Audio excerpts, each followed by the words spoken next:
In this episode, Zain cleans my windshield, I cause a rural traffic incident, and we drift the BRZ on the Bonneville salt flats.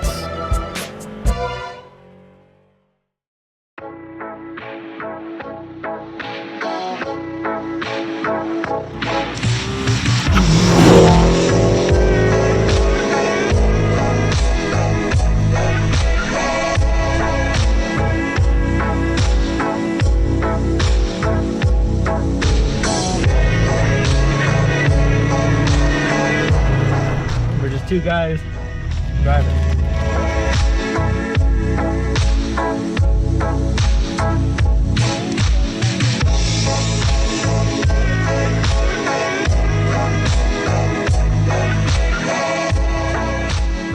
We start our journey at home in Chicago, eating a balanced breakfast. We woke up early to get a head start on what was easily going to be the longest road trip that Zain and I have had the pleasure of making.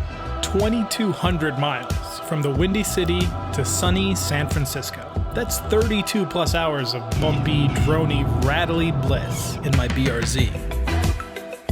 Why, you ask? Well, because we're insane. Oh, and also because Monterey Car Week was starting in a couple days, and we heard it was literal heaven on earth for gearheads.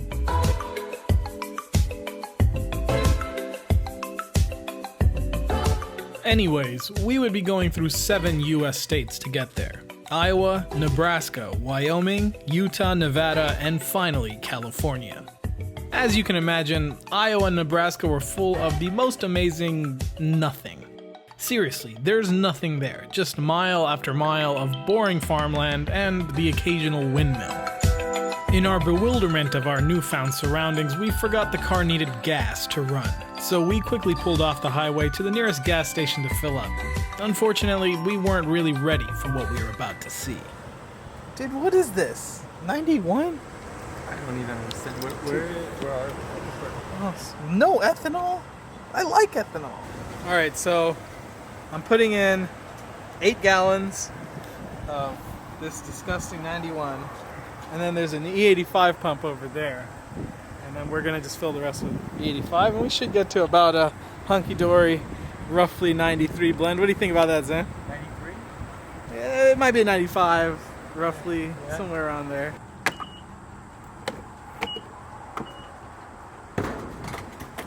That's right. I'm not putting 91 in the car. Come on. That's disgusting. It is truly toxic. Zain and I are lucky that we live in states that have access to real premium gasoline. But as soon as you move west of Iowa, 93 is basically non-existent. I should mention, my BRZ runs on flex fuel, so mixing ethanol with petrol is no problem. Plus, by the next fill-up, there was no ethanol to be found, so I was running 91 anyways. The war on ethanol continues. We continued to drive into the night, occasionally finding ways to entertain ourselves.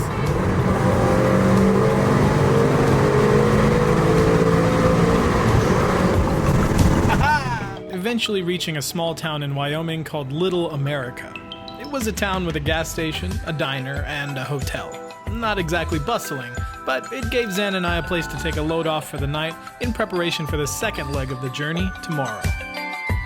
We chilled out for a bit and even recorded a small talking segment, but it was pretty boring, so I'll spare you the details.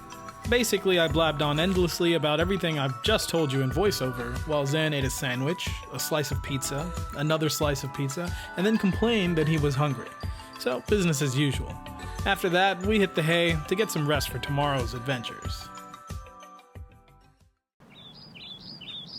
We had set alarms for 6 in the morning. Yeah, right. Needless to say, we were running pretty late. Wait, that's the wrong time. This is Central Time. And we really needed to book it if we wanted to make it to Cali before dark. Now, that might sound easy, but Zain and I are professional time wasters, so this wasn't going to be the simplest task. Now, thankfully, Wyoming was an easy drive, with smooth roads and little law enforcement. But as we drove up the Rockies, the BRZ's anemic 200 horsepower soon started to feel like an old Honda D-Series Non-VTEC, of course. And the car began to struggle at 85 up some of the steep roads without dropping 3 gears and going wide open.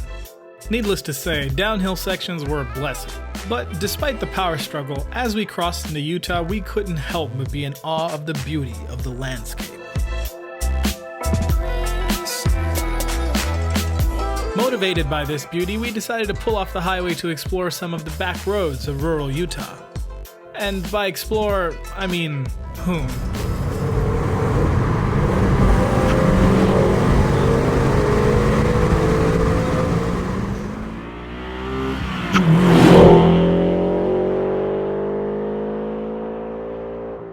Of course, in the process of filming that, this happened. Dude, that's a sick spot. Give me the key. Zain stalled the car in the middle of the road with multiple farm trucks coming from both sides, and I had the keys.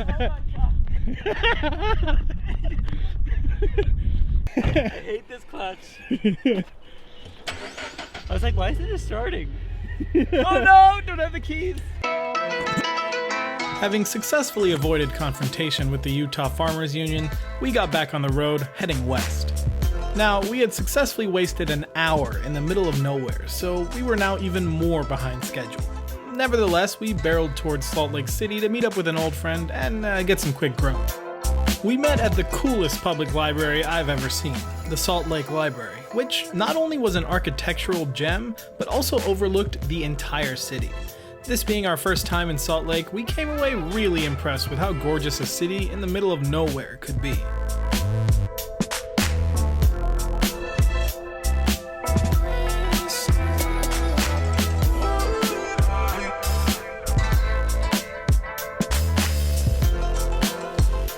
Sadly, we couldn't stay long, so we booked it out of there and continued on our journey.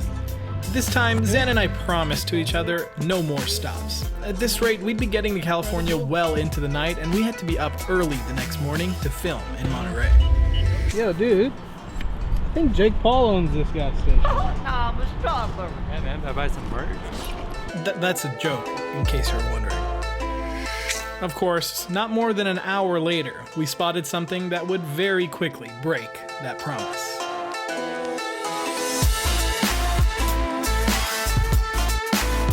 I think you guys can imagine what we did next. Dude, I don't know what to say. where are we? Shall we do some hood rat shit? Yeah. Cool, let's do it.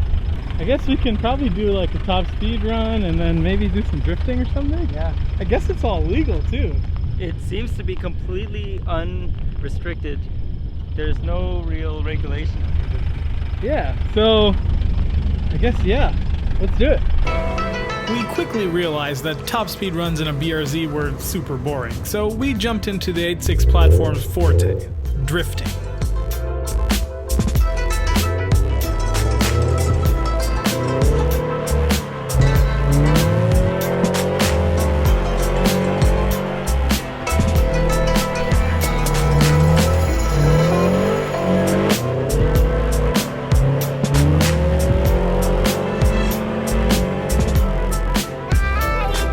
After making sure we still had enough tire to get to California, we swapped seats and Zain took the wheel. After a little bit of instruction, Zain was ripping mad skids. In the car, not in his pants. And I couldn't get him out of the driver's seat even if I tried. Not that I minded though, because we were having a ton of fun. All totally legally too.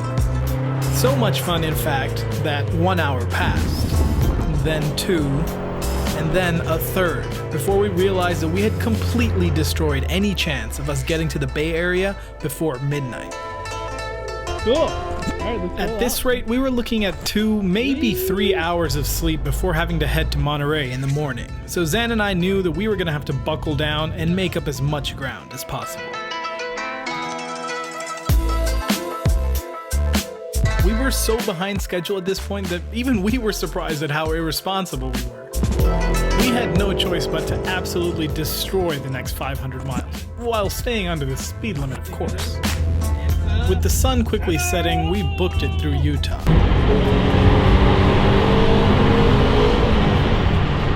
Okay, slow down. And and then breezed through Nevada, and finally made our way into beautiful California. When we finally got there, Zen and I were dead. Zen's sister graciously hosted us, so we got some rest and charged up our cameras in preparation for Monterey tomorrow. What was Monterey like, you ask? Well,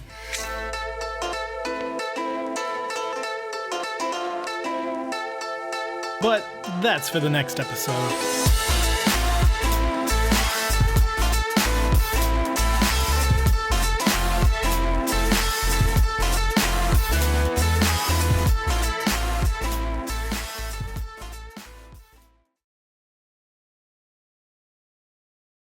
Toyota number 7 just pulled into the pits. The pit crew is going in. They're doing a quick job pulling the plastics off the windshield and cleaning it up.